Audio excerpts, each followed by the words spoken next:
1.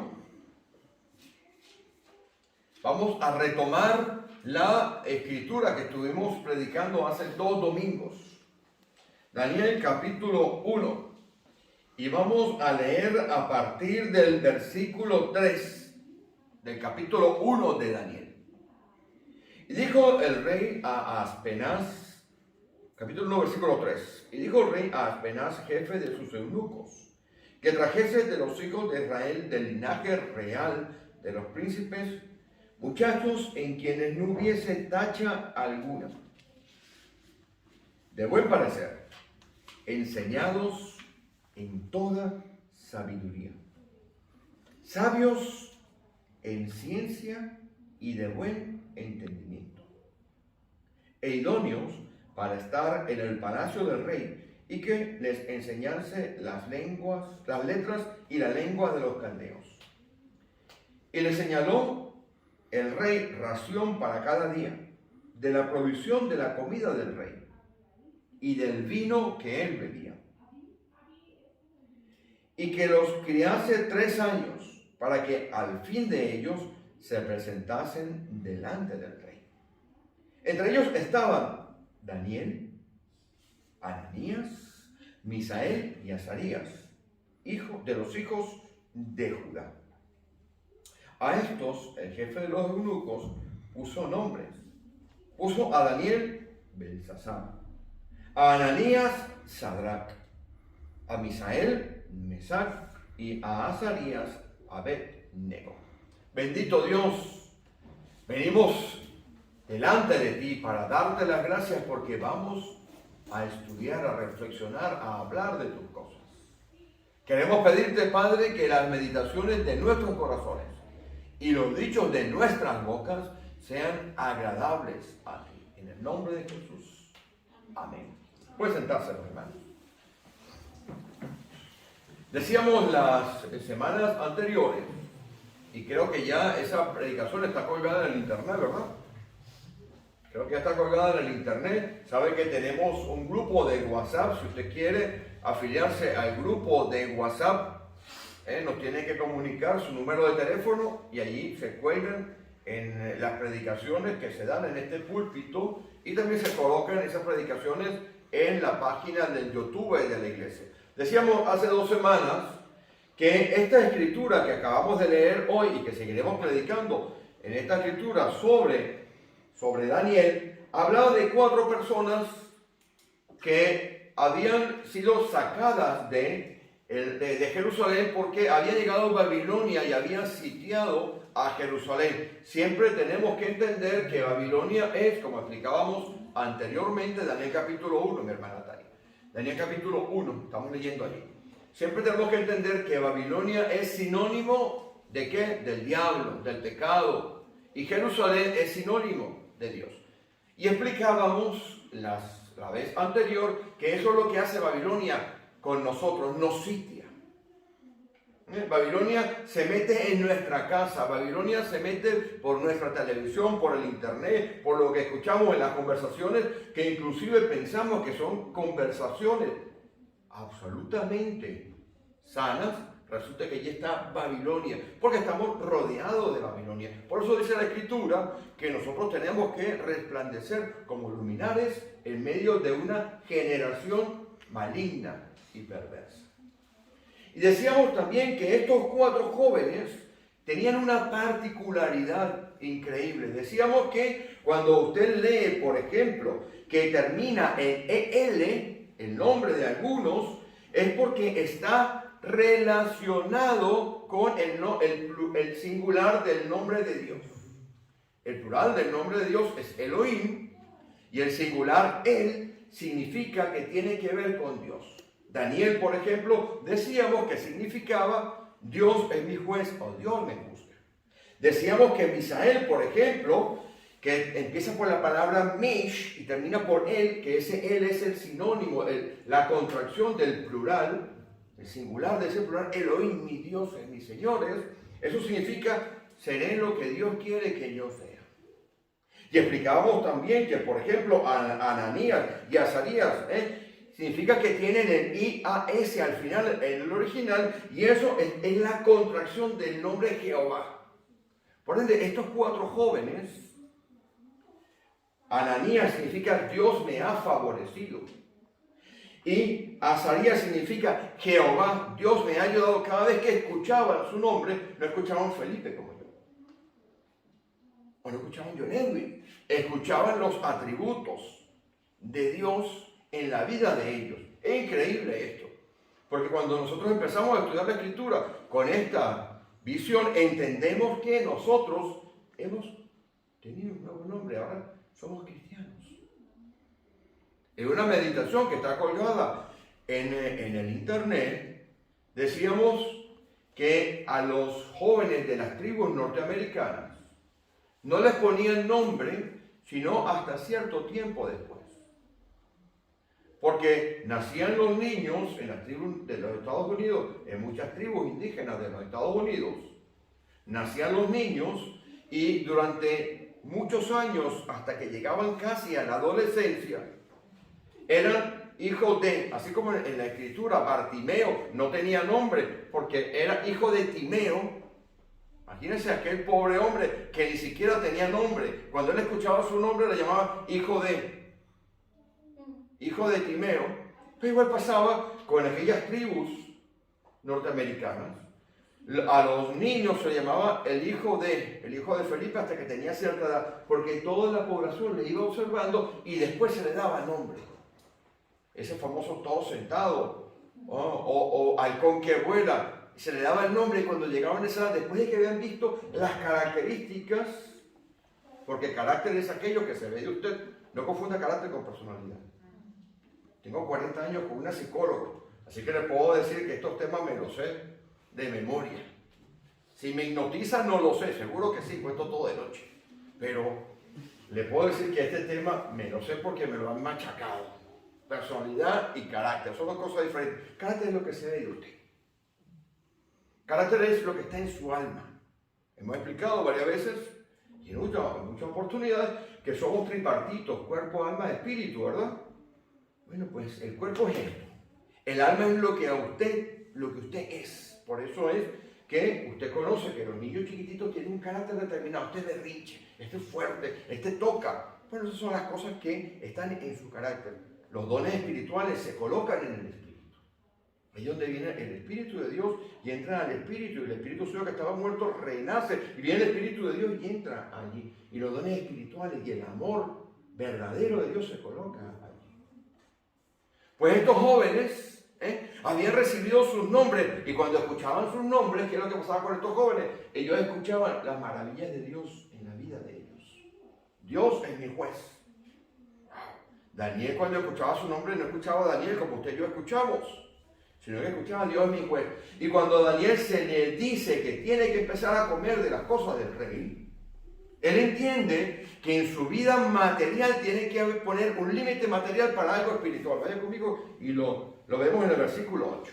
Estoy dando la paráfrasis de lo que vamos a entrar a explicar ahora. El versículo 8 dice: y Daniel propuso en su corazón no contaminarse con la porción de la comida del rey. Claro. Si usted aprende a que Dios le juzga todos los días, usted pone freno en cosas materiales cuyo resultado es de orden espiritual. Esa conversación que no era tan limpia, usted tiene que quitarla de su vida, como la tengo que quitar yo. Porque cuando nosotros empezamos como Daniel, que entiende que tiene que empezar a poner límites en su vida física, en su vida material, esos límites van mucho más allá, porque esos límites se reflejan en el mundo espiritual. Todo lo que pasa en el mundo espiritual se refleja en nuestro mundo material. Y estos jóvenes tienen una particularidad. Vaya conmigo al versículo 4. Entendido esto, ¿verdad? Que estos jóvenes, cuando escuchaban el nombre de ellos, escuchaban que Azarías significa Jehová me ha ayudado. Cuando Daniel escuchaba el nombre de él, decían: Dios es mi juez, Dios es el que me juzga, Dios me está vigilando, ojito cómo actúo. Cuando Ananías escuchaba su nombre, escuchaba Dios me ha favorecido. Entonces cuando escuchaba a Misael, decía yo seré lo que Dios quiere que sea. Mayor enseñanza, ya podría dejar de predicar porque ya la enseñanza está dada. Pero estos jóvenes tenían algo bastante importante. Lea conmigo el versículo 4. Habían sido enseñados en toda sabiduría. Esta sabiduría provenía, versículo 4 del capítulo 1, esta sabiduría provenía ¿de dónde? De su familia. Esta sabiduría provenía de su familia. Recordemos que era de la tribu de Judá. ¿Saben de cuál tribu vino el Señor Jesús? De Judá.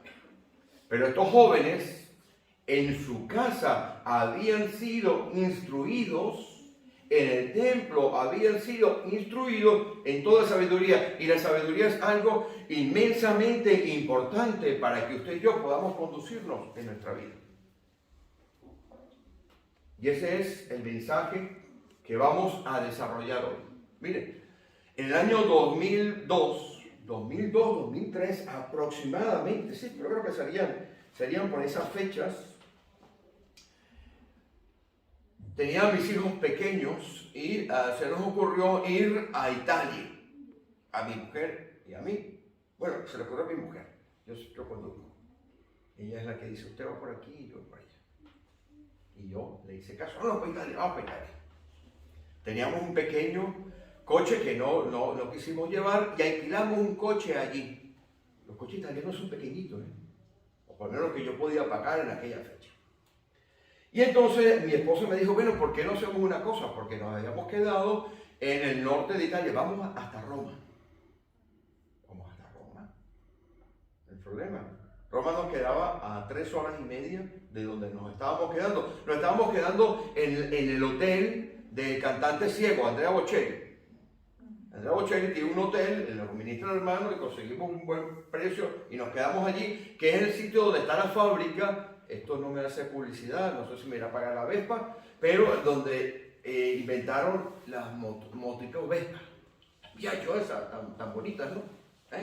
Pues allí. Y Roma nos quedaba a 3 horas. En aquella fecha no había lo que se llama ahora GPS, o por lo menos yo no lo tenía. Miren, mi hermano, me eché unas perdidas que usted no se imagina. Nos metimos en una montaña, nos salimos de la carretera y estábamos en peligro de quedarnos tirados por una montaña, porque Roma queda para la parte de abajo. Roma es abajo, tendrá 7 colinas, pero es en el valle, está cerca del agua. Y yo terminé por allá arriba, en una montaña perdido. Por una simple razón. Porque la sabiduría es para nuestra vida lo que un GPS es para lo que conduce. Bueno, hay gente que conduce el coche y no le hace caso al GPS, como por ejemplo mi suegra, que la quiero mucho. El GPS, un día está la suegra conduciendo y el GPS le dice, párquese 20 metros más adelante que yo me bajo. Un chiste. No, mi suegra no hace eso, ni el GPS tampoco. Pero eso lo hacemos nosotros. Entonces vamos, por favor, vamos a Proverbios para ver qué es la sabiduría, para entender por qué la sabiduría, que estos jóvenes estaban instruidos en esta sabiduría, es importante. Busque, por favor, Proverbios capítulo 1.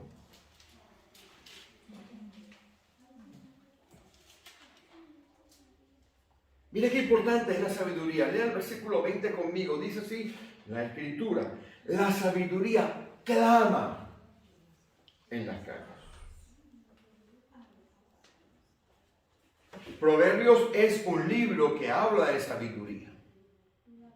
Y ojo con esto, la palabra proverbios no es refrán. La palabra proverbios proviene de una raíz hebrea que significa regla. Por ende, si nosotros tenemos en el castellano muchos proverbios, muchos refranes, el contexto de estos refranes, de estos proverbios que tenemos nosotros aquí, es un contexto y una aplicación diferente. Porque hay refranes en nuestros países que pueden sonar muy bonitos. El ojo del amo engorda el caballo. ¿Han escuchado, no? Sí. Pues si usted no tiene caballo, ¿para qué? ¿Para qué le sirve? O ese proverbio que yo sé que mis hermanos son médicos, le digo con cariño, dice suegra, abogado y doctor. Mientras más lejos, mejor. Pero usted, si usted está enfermo, ¿a dónde va a ir? ¿Va a ir al abogado? Usted va a ir al médico. Y si tiene un problema con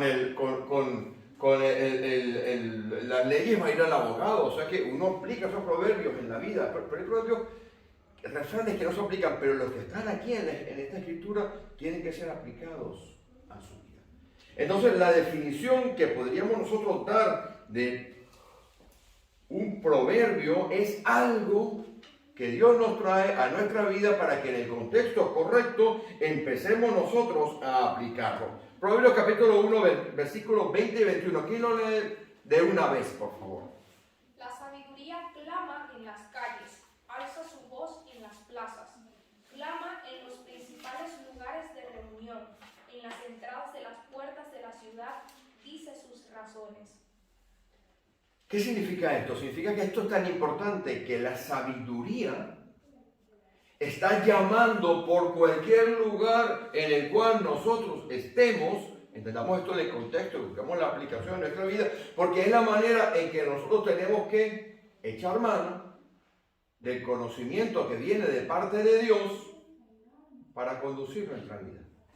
Esto es inmensamente interesante porque si usted sigue leyendo aquí, verá que tenemos una información vital de cómo tenemos que hacer para conducirnos en nuestra vida. Hay una diferencia entre conocimiento y sabiduría. Se puede conocer mucho. Puede ir a la universidad, tener esa pared llena de diplomas, de títulos, de reconocimiento, pero puede ser que usted no sea sabio. Porque la sabiduría es algo que proviene de parte de Dios y que tiene una aplicación práctica en su vida. Y usted puede ser una persona que escasamente sepa leer y escribir. Y vamos a ver quién nos enseña la escritura. Vayan conmigo a capítulo 3.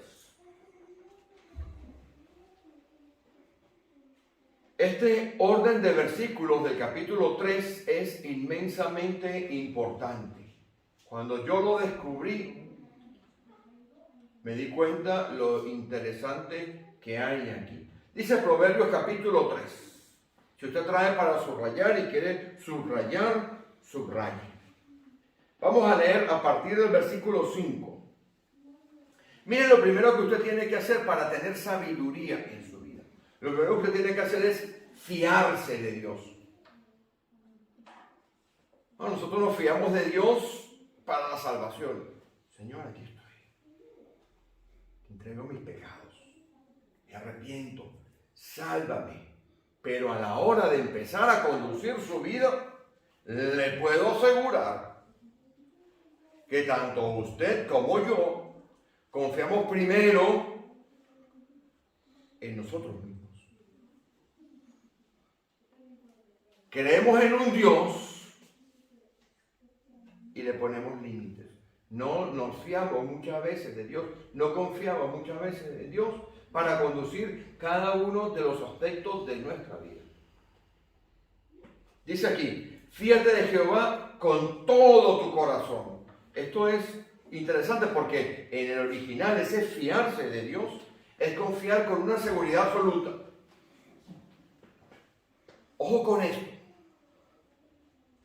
Cuando usted se sentó en esa silla, Gerson,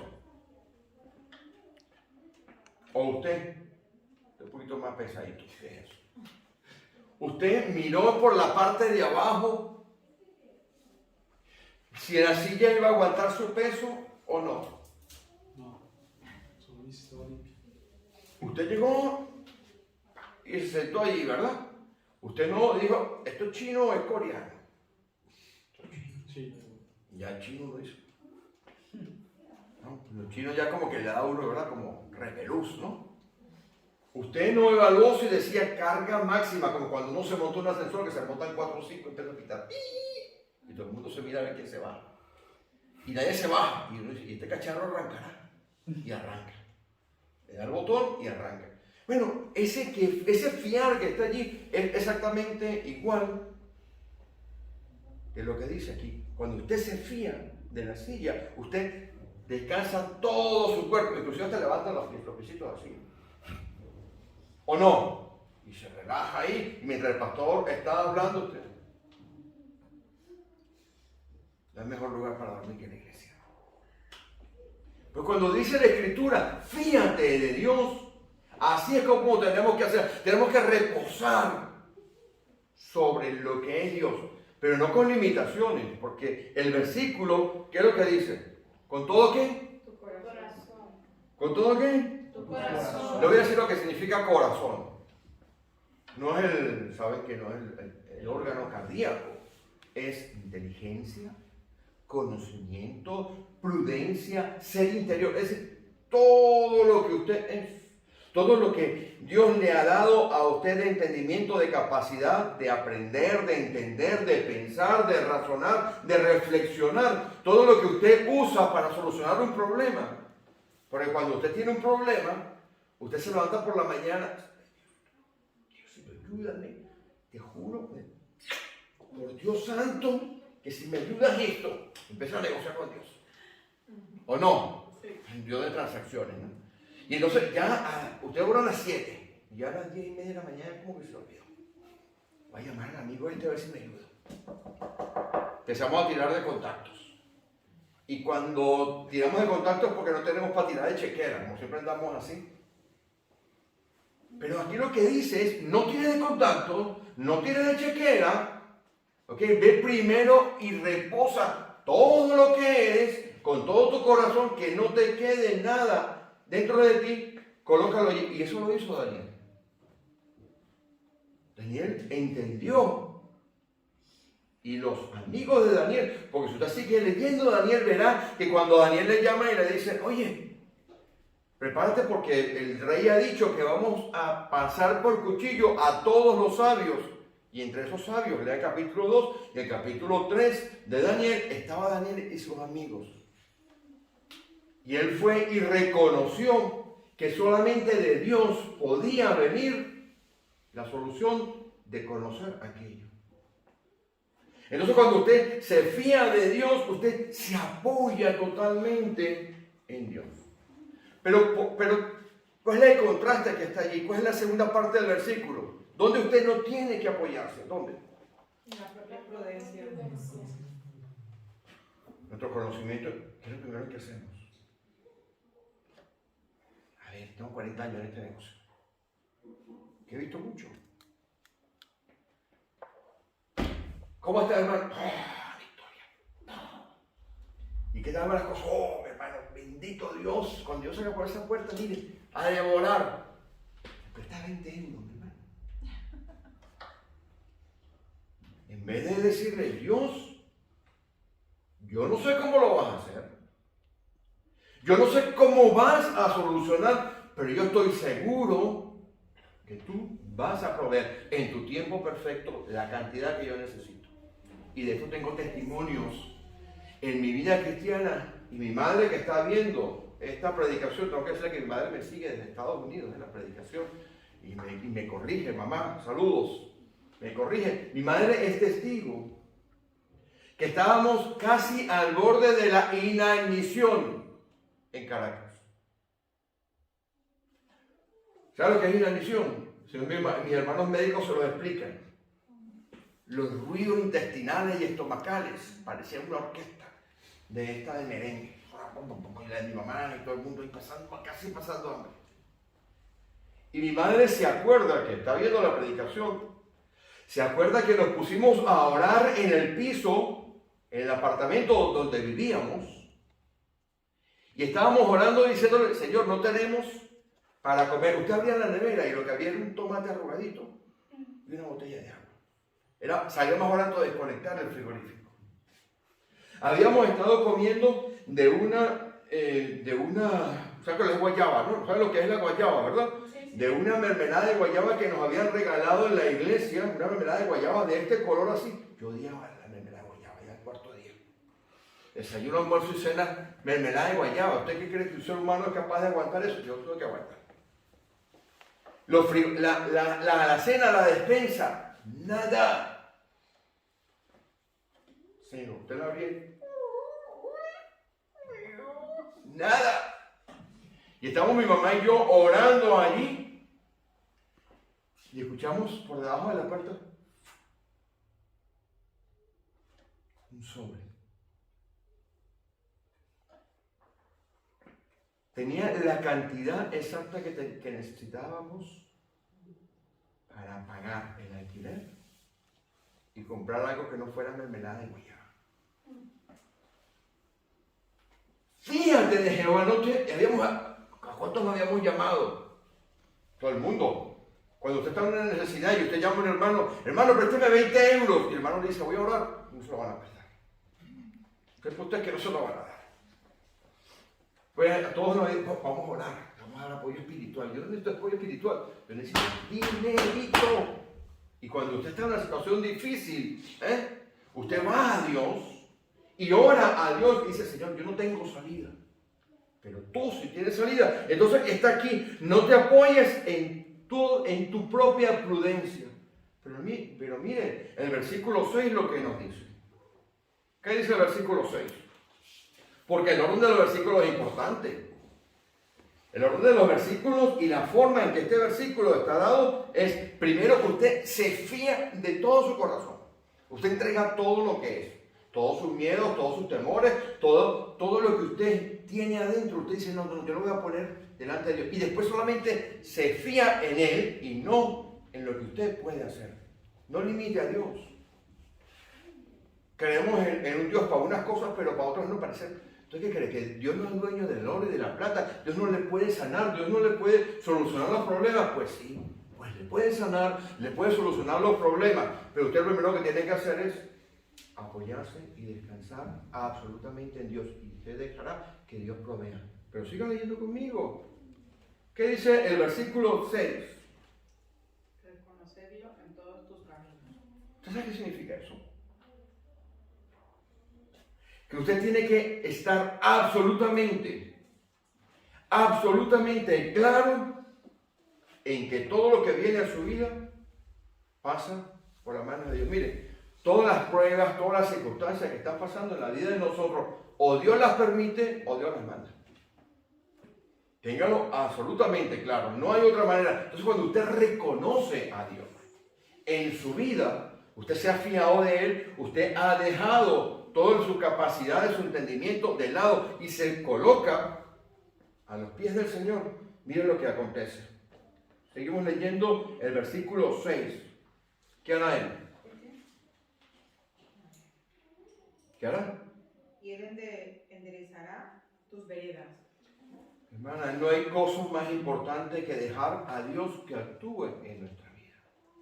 Ahora, usted me preguntará, porque Él, cuando usted lo reconoce, aquí tengo esta chuleta que es una maravilla, porque esta chuleta me da los significados mire, esta chuleta, después está, si la dejo aquí, están las palabras en el hebreo. A mí me gusta estudiar el hebreo, y lo que hay allí es increíble. Reconócelo en todos tus caminos significa, deja que se revele. Deja que Dios se revele, se muestre en todo lo que es, en toda tu vida en lo que es. Pero resulta que cuando usted vuelve a la escritura de Daniel, a Daniel le colocan en una posición increíble y le dicen, el rey, la mejor comida, cuidado, como el banquete que van a dar ahora con esta reina que se fue. ¿Usted qué cree? Que iban a comer arepita como comemos nosotros, y habichuelitas, y canoticas y arroz, y platanito verde maduro. Ostras, esas cosas que uno... Ostras, langostas, te lea la carta. Son nombres súper extraños, ¿no? Langostas, no sé qué cosa. Usted le podrá llamar, a lo mejor usted le pone, a ver, soufflé de huevo caramelizado. Es un triste flan. Son los restaurantes que le cambian el nombre. Bueno, pues allá no, eso le pone un nombre inmenso. Bueno, igual pasa en nuestra vida. Mire, Dios es capaz, cuando usted lo reconoce y deja que se revele, es capaz de proveer todas las cosas que usted necesita. Dios es increíble. Y voy a terminar con esto. Muchos de nosotros somos inteligentes, te digo, todos somos inteligentes. Pero nos falta muchas veces sabiduría para conducir nuestra vida. Y usted ve que nos falta sabiduría porque cuando en nuestra vida hay conflictos, es porque estamos usando una sabiduría que no es la correcta. Santiago nos habla que hay varios tipos de sabiduría, ¿verdad? Lo hemos escuchado muchas veces. La sabiduría que no proviene de Dios va a causar conflictos a corto o a mediano plazo en nuestra vida. Pero cuando usted necesita y hace como que le iban a dar comida completa y él dijo, no, yo voy a poner límites, yo me voy a quedar aquí únicamente comiendo el platanito maduro y demás. Y usted reconoce que Dios va a estar en ese platanito maduro. Y usted reconoce a Dios en todas sus veredas, en toda su vida. Dios le va a bendecir. ¿Y cómo pido sabiduría? Vaya conmigo, Santiago. Terminamos. La epístola de Santiago. Capítulo 1. Lean usted el versículo 5, por favor.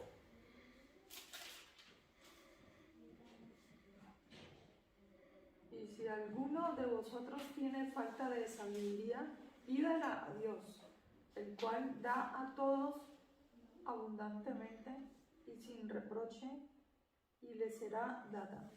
Cuando usted tiene falta de sabiduría, cuando usted reconoce que en su vida ha habido problemas, porque si usted va al capítulo 3, vamos a verlo porque lo tenemos en una página, ¿verdad? Usted verá en el versículo 14, cuando habla 14, 15 y 16, cuando hay, en 16, cuando hay celos, hay contenciones, hay perturbación, todo eso, esa sabiduría con la cual usted estaba conduciendo su vida no es la que usted le tiene que pedir a Dios. Cuando usted reconoce que pasan estas cosas en nuestra vida, ¿cuántas veces no he tomado yo decisiones? Me siento como en un laberinto. Voy caminando por un laberinto. Tú sabes que es un laberinto, ¿no? Muchas veces usted va en un laberinto, usted no consigue la salida, usted echa para atrás, dice que voy a ir a la izquierda, que voy a ir a la derecha. La vida parece un laberinto, pero la mejor manera es confiar absolutamente en el laberinto de la vida, en la sabiduría de Dios, para que usted pueda llegar al buen destino. Observe conmigo lo que dice en el versículo 16. Donde hay celos y contención, allá hay perturbación y toda obra perversa. Eso es cuando usted utiliza alguna de la sabiduría, la terrenal, la demás o la diabólica.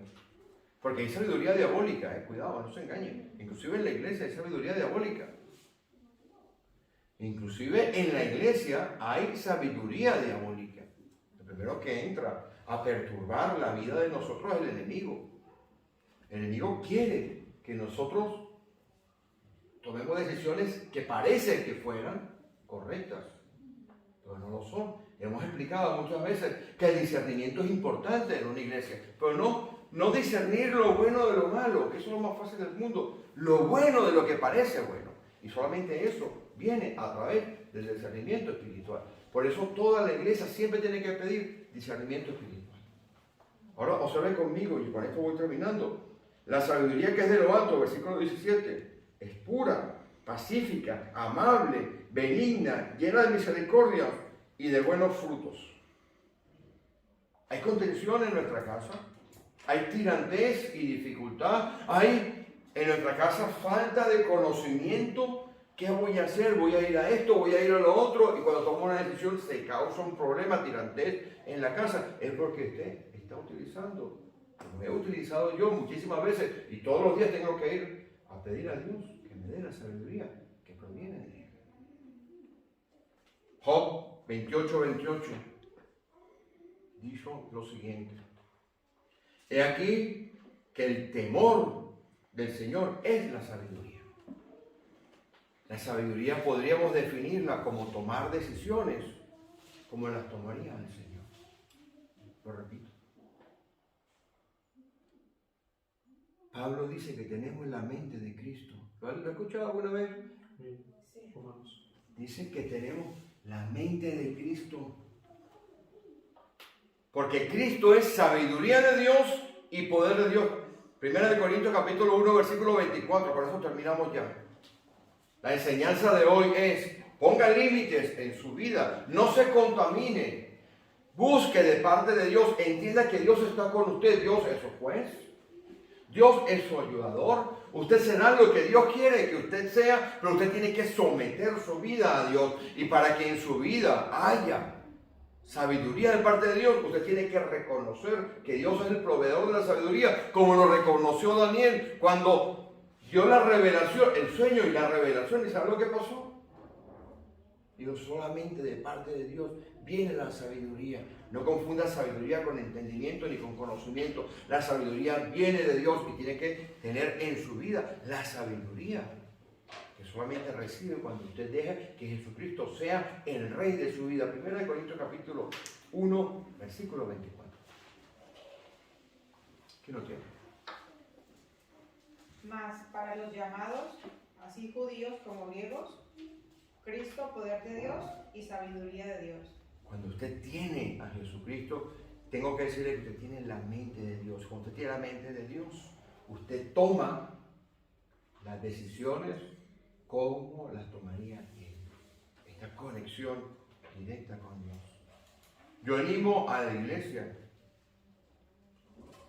a los hermanos que están aquí hoy, a que dejen de lado su conocimiento, a que dejen de lado sus contactos, a que dejen de lado sus posesiones, a que dejen de lado todas esas cosas y se fíen de Jehová con todo su corazón, lo reconozca en todos sus caminos y pida la sabiduría de parte de Dios. Amén. Nos ponemos aquí. Amén. Terminamos.